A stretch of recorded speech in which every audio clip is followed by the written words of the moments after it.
अच्छा गाइस, आज हम डिस्कस करेंगे एग्रीगेट सप्लाई। सही है। एग्रीगेट का मतलब क्या होता है? टोटल, किसी भी चीज का टोटल, पूरी कंट्री का टोटल। सही है। Aggregate supply and aggregate demand topic होता है। सही है। ये टॉपिक आइसोलेटेडली भी हैंडल करे जा सकते हैं, एग्रीगेट डिमांड, एग्रीगेट सप्लाई, फिर इनको जोड़ा भी जा सकता है। सही है। और जोड़ा भी जाता है इनको आगे। सही है। आज हम बात करेंगे एग्रीगेट सप्लाई पे। Now what is meant by the word aggregate? Aggregate supply, aggregate supply पूरी कंट्री की सप्लाई को बोलते हैं। सही है। बनती कैसे एग्रीगेट सप्लाई? क्या कैसे बनेगी? पूरी कंट्री की सप्लाई बनती जितने भी प्रोड्यूसर्स ने जो आउटपुट क्रिएट करी है कंट्री के अंदर, उन सब की आउटपुट को इकट्ठा कर दें, that is the aggregate supply. That is the total supply that the country has produced in 1 year's time period. That's aggregate supply. Country ने जितनी आउटपुट क्रिएट करी। तो एग्रीगेट सप्लाई है क्या चीज? Aggregate supply is the total slash accumulated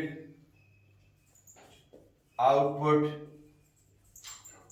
produced by all factors of production in 1 year's time period. एक साल के टाइम पीरियड में कितनी आउटपुट बनाई है कंट्री ने, that's known as aggregate supply. Aggregate supply कैसे जनरेट होती है? Is generated by adding up all the output of all the firms. जो फर्म ने आउटपुट क्रिएट करी, इन सिंपल वर्ड्स। अच्छा, एग्रीगेट सप्लाई द मोर, एक बात याद रखिएगा, जितने ज्यादा प्रोडक्शन होगी कंट्री के अंदर, एग्रीगेट सप्लाई बढ़ेगी। The greater the production in an economy, the more the aggregate supply, and vice versa. यानी कि अगर आउटपुट कम बनेगी तो एग्रीगेट सप्लाई कम होगी आपकी। अच्छा, aggregate supply just like normal supply जैसे हमारे पास होता है, दो किस्म के हमारे पास सप्लाईज होते हैं। यानी कि एग्रीगेट सप्लाई, एक होता है हमारे पास short run aggregate supply, SRAS भी बोलते हैं, AS शॉर्ट फॉर्म है इसका। Short run aggregate supply, long run भी आएगा। Short run aggregate supply shows the quantity of output that can be produced by factors of production in the short run, SR। अच्छा, short run aggregate supply इस किस्म का होता है। Short run aggregate supply यूं होता है। ये क्यों शॉर्ट रन एग्रीगेट सप्लाई? यहां साइड पे क्या है? Prices, general prices, general price level. यहां क्या है? जीडीपी कर देते हैं इसको। सीधे अच्छा, ये क्या शो कर रहा है? ये शो कर रहा है अभी कंट्री मिसाल के तौर पे इतना प्रोड्यूस कर रही है। अब कंट्री इतना ज्यादा प्रोड्यूस कर रही है, लेकिन इतनी उसको प्राइसेस ज्यादा पे करनी पड़ी है।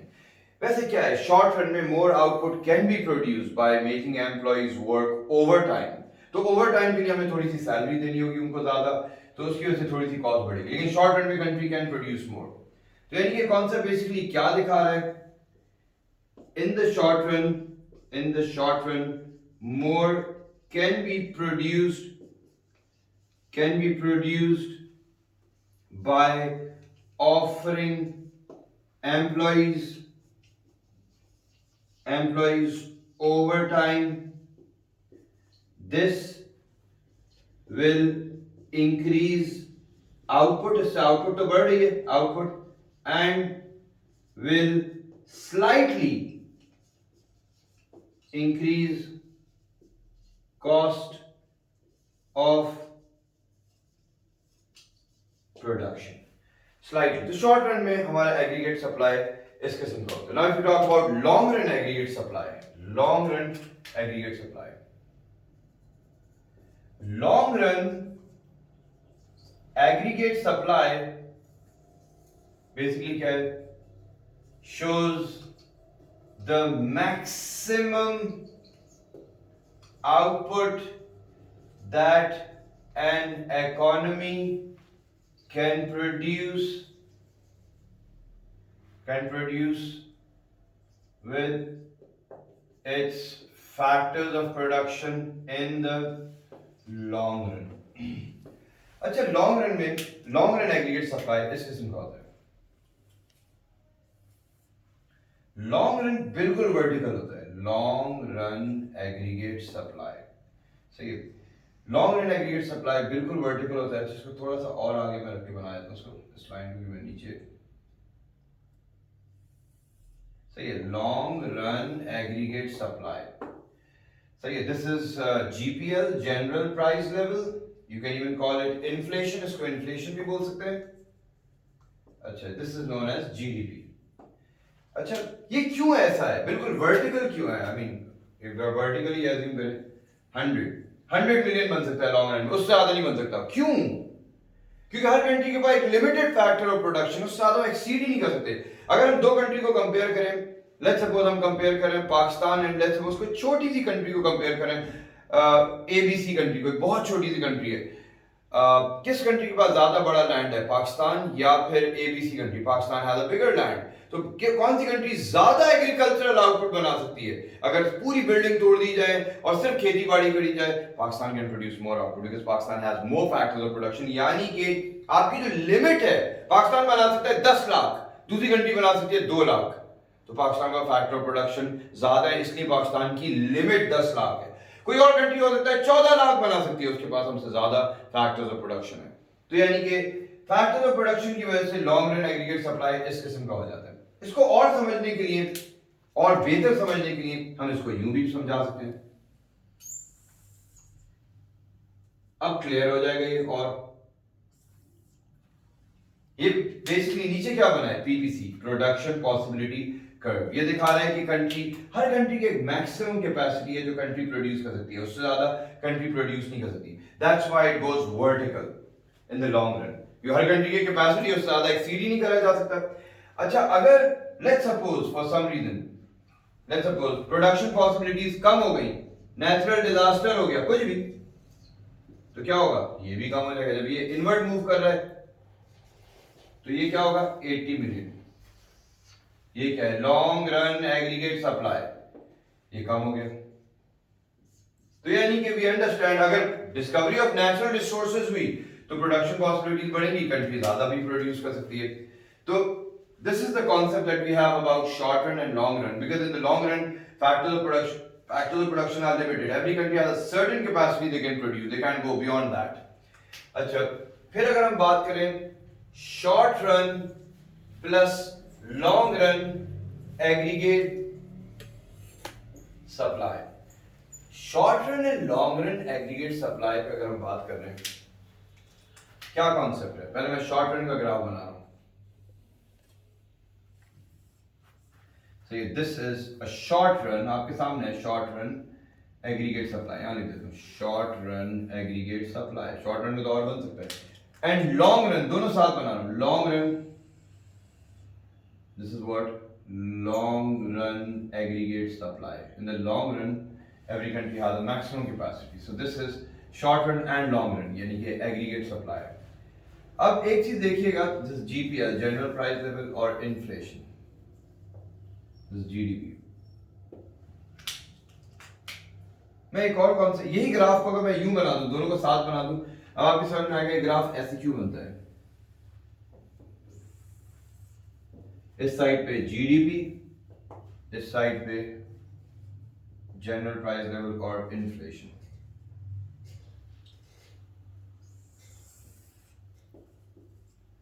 Aggregate supply. ये वाला पार्ट क्या बता रहा है? देखिए, ये एक्चुअली सेम चीज है. ये यूं बना है, ये यूं बना है, सही है. तो यानी कि ए पार्ट जो है, इसका जो ए पार्ट है, वो ए पार्ट क्या बता रहा है? Under employed resources. भाई कंट्री बना सकती है मैक्सिमम 100 मिलियन, और कंट्री बना रही है अभी मिसाल के तौर पे 20 million, resources are underemployed. ये बी पॉइंट जो है ये बताता है ओवरहीटिंग पॉइंट, कंट्री अपने मैक्सिमम की तरफ पहुंच रही है, सही है। एंड ये सी क्या बता रहा है, फुल्ली एम्प्लॉयड। तो यानी कि ये वाला पार्ट जो है ये बता रहा है ओवरहीटिंग पॉइंट। तो ए पॉइंट क्या बता रहा है, अंडर एम्प्लॉयड रिसोर्सेस, यानी कि रिसोर्सेज अंडर एम्प्लॉयड है। बी पॉइंट क्या शो कर रहा है, ओवरहीटिंग पॉइंट, या फिर हम इसको बोल सकते हैं इंटरमीडिएट रेंज। अपनी इंटरमीडिएट रेंज पे। सी क्या बता रहा है, फुल्ली एम्प्लॉयड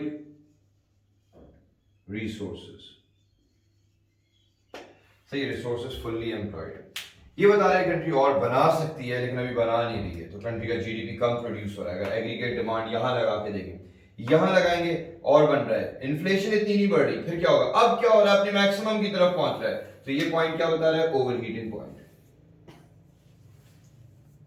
ओवरहीटिंग पॉइंट के करीब, अब कंट्री अपने मैक्सिमम की तरफ जाए। अब मजीद अगर डिमांड बढ़ेगी तो क्या होगा, आउटपुट तो बढ़ नहीं रही, सिर्फ इन्फ्लेशन ही बढ़ेगी इस पॉइंट पे से। अब क्या ऐसे फैक्टर्स हैं, यानी कि हम बात करें factors that influences aggregate supply. क्या ऐसे फैक्टर्स हैं जो एग्रीगेट सप्लाई को इन्फ्लुएंस करेंगे, इन्फ्लुएंस का मतलब बढ़ाएंगे भी या कम करेंगे। बहुत सारे फैक्टर्स हैं शॉर्ट रन और लॉन्ग रन के। सबसे पहले अगर हम बात करें द अमाउंट ऑफ रिसोर्सेज, भाई जितनी रिसोर्सेज ज्यादा होंगी एग्रीगेट सप्लाई ज्यादा होगा, अगर इस्तेमाल कर रहे होंगे उसको तो।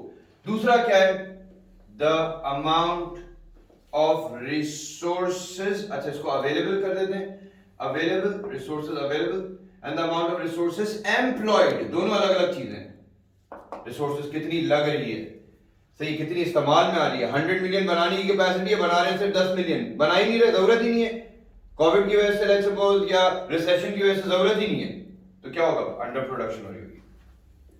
अच्छा, the amount of labour productivity, जितनी ज्यादा लेबर प्रोडक्टिविटी ज्यादा होगी कंट्री के अंदर उतनी ज्यादा कंट्री प्रोड्यूस करेगी। चौथा point, the amount of capital productivity, machine की प्रोडक्टिविटी, कैपिटल प्रोडक्टिविटी, मशीन यानी प्रोड्यूस करेगी। अच्छा एक और point, the amount of innovation, innovation क्यों, जितना आप इनोवेट करेंगे, नए नए तरीके से बनाएंगे, तो उन्हीं कम रिसोर्स में भी ज्यादा बन सकेगा। जैसे गाड़ियां बन रही होती हैं, फ्यूल कम यूज करती हैं, ज्यादा चल सकती हैं, उसी फ्यूल के अंदर हाइब्रिड गाड़ी है, कम लोहा इस्तेमाल हो रहा है, फाइबर गाड़ी के अंदर यूज हो रहा है, डिफरेंट चीजें, तो उससे प्रोडक्शन ऑफ गाड़ियां, लोहा कंट्री की गिनती क्या है, अब उसी लोहे में अब ज्यादा गाड़ियां बन सकती है पिछले साल से। अच्छा और क्या है, the productivity, productivity of firms, के फर्म्स कितना प्रोड्यूस कर रहे हैं। द अमाउंट ऑफ सब्सिडी, अगर गवर्नमेंट सब्सिडी दे रही है तो ज्यादा प्रोड्यूस करेंगे। द कैपेसिटी ऑफ फर्म्स, के फर्म अपनी किस कैपेसिटी पे, फुल कैपेसिटी पे ऑपरेट करें, अंडर यूटिलाइज करें अपनी कैपेसिटी को। The amount of labour available, यानी कि अगर हम बात करें इसी पॉइंट को, लेबर को माइग्रेशन लिख दूं, लेबर कंट्री में आ रहा है तो प्रोडक्शन कंट्री ज्यादा कर सकती है, लेबर जा रहा है कंट्री से, प्रोडक्शन कंट्री की कम होगी। और क्या फैक्टर्स ऑफ प्रोडक्शन है, या क्या ऐसी चीजें जिससे कंट्री ज्यादा इधर प्रोड्यूस करेगी या कम प्रोड्यूस करेगी। The amount of natural disaster, बहुत डिजास्टर हुए, प्रोडक्शन पॉसिबिलिटीज कम हो जाएगी, कंट्री कम प्रोड्यूस करेगी। The cost of raw material, raw material बहुत महंगा होता जा रहा है पाकिस्तान के अंदर, तो क्या होगा, पाकिस्तान कम प्रोड्यूस कर पाएगा, सही है, क्योंकि रॉ मटेरियल महंगा पड़ रहा है उसको, और पाकिस्तान में पैसे गिनती के हैं तो कम प्रोड्यूस करेगा। फिर उसके बाद the cost of energy, energy का मतलब क्या है, इलेक्ट्रिसिटी, गैस प्रोडक्शन में जो यूज होती है, तो वो महंगी पड़ रही है, कम कंट्री प्रोड्यूस करेगी। फिर इसके बाद the cost of labour, labour की कॉस्ट जितनी बढ़ती जा रही होगी कंट्री के अंदर तो कॉस्ट ऑफ प्रोडक्शन बढ़ रही होगी, फर्म कम प्रोड्यूस करेगा कंट्री के अंदर। चाइना इतनी प्रोड्यूस क्यों करता है, क्या लेबर ही इतनी सस्ती है। फिर उसके बाद द एक्सचेंज रेट, जितना एक्सचेंज रेट आपकी कंट्री का मरता जा रहा होगा, डीवैल्यू हो रहा होगा स्लैश डेप्रिशिएट हो रहा होगा, वीक हो रहा होगा, तो आपको अब 160 रुपए में $1 आता है, तो 160 $1 की चीज आती है बाहर से, रॉ मटेरियल आता है, तो 160 रुपए का आप दे रहे होंगे और वो चीज खरीद रहे होंगे जो भी रॉ मटेरियल है। अब 200 रुपए का डॉलर हो गया तो आपको 200 देने पड़ेंगे उस रॉ मटेरियल को खरीदने के लिए, तो आप कम खरीद पाएंगे, आपके पास तो है ही लेट्स सपोज 160 रुपीज, तो आप कम अफोर्ड कर पाएंगे। The exchange rate. और क्या होगा, क्या कहते हैं, the government incentives slash regulations, government ने बहुत रूल्स एंड रेगुलेशन लगाए हुए हैं। 8 बजे के बाद प्रोडक्शन नहीं हो सकती, प्रोडक्शन की इतनी बड़ी आपको जगह चाहिए, कंट्री कम प्रोड्यूस कर पाएगी। पाकिस्तान ज्यादा क्यों प्रोड्यूस कर पा रहा होता है, हमारे रेगुलेशंस कम है, कोई भी कहीं भी प्रोड्यूस कर सकता है, ये बहुत कम रेगुलेशंस है, तो इससे कंट्री ज्यादा प्रोड्यूस करेगी। तो यानी कि ये सारे फैक्टर्स हैं जो एग्रीगेट सप्लाई को इधर राइट की तरफ या लेफ्ट की तरफ शिफ्ट करेंगे, यानी कि factor that influence aggregate supply, यानी कि ब्रैकेट में लिख देता हूं इसके आगे राइट शिफ्ट और लेफ्ट शिफ्ट, यानी कि दोनों इसमें हो सकते हैं, इधर ये इंक्रीज या डिक्रीज हो। तो यानी कि हमें अभी जो कॉन्सेप्ट समझ में आ रहा है एग्रीगेट सप्लाई, तो इसकी चेन क्या है, यानी कि मोर बिजनेसेस कंट्री में लगेंगे तो क्या होगा, more output, more supply of firm, सही है, मोर नेशनल आउटपुट, मुल्क की आउटपुट बढ़ेगी, more national output, more aggregate supply. More aggregate supply का मतलब क्या है, मोर जीडीपी, भाई जितना जीडीपी होगा तो क्या होगा, मोर इकोनॉमिक ग्रोथ, सही है। तो यानी कि हमारे पास मोर बिजनेस से पहले हम एक और भी पॉइंट इसमें और ऐड कर सकते हैं, मोर इन्वेस्टमेंट। अब मैं कौन सी इन्वेस्टमेंट की बात कर रहा हूं, LI लोकल इन्वेस्टमेंट भी हो सकता है या फिर फॉरेन डायरेक्ट इन्वेस्टमेंट भी हो सकता है कंट्री के अंदर, ये इसकी पूरी चेन क्रिएट हो रही है। तो हमें ये चीज समझ में आ गई कि यानी कि in conclusion it makes it clear that aggregate supply is mainly influenced by the productivity of all the producers in the economy, which is further linked with the economic objectives of the economy. This is due to the fact that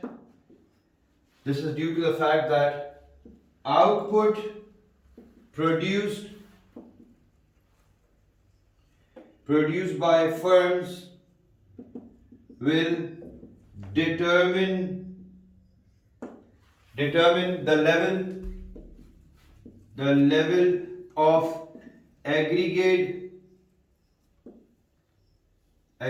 output slash economic growth. Moreover, the aggregate demand will also show the level of economic growth और inflation। वो कैसे, ये inflation कैसे show करेगा? मिसाल के तौर पे यानी कि इफ एग्रीगेट डिमांड पूरी कंट्री की demand increases when resources are underemployed, अगर रिसोर्सेज अंडर एम्प्लॉयड है, कंट्री 100 बना सकती है, डिमांड 20 की, अब 40 हो गई है डिमांड, तो अभी भी और बन सकता है बगैर इन्फ्लेशन करे. An increase in aggregate demand when resources are underemployed will lead to economic growth. However,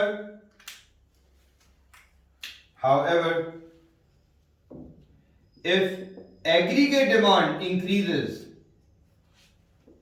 when resources are fully employed, this will lead to inflation, क्योंकि एग्रीगेट सप्लाई अपने मैक्सिमम पे होगा. Are we clear with aggregate supply? The total output produced, her country चाहती है ज्यादा से ज्यादा बने, बिकॉज उससे कंट्री ज्यादा से ज्यादा प्रोड्यूस करेगी, जीडीपी ज्यादा बनेगा, पर कैपिटा इनकम बढ़ेगी, लिविंग स्टैंडर्ड इंप्रूव हो सकता है कंट्री का, कंट्री के अंदर इकोनॉमिक ग्रोथ होगी, जॉब्स क्रिएट होंगी. This topic is created and it is also linked with inflation as well. Are we clear? Let's stop here.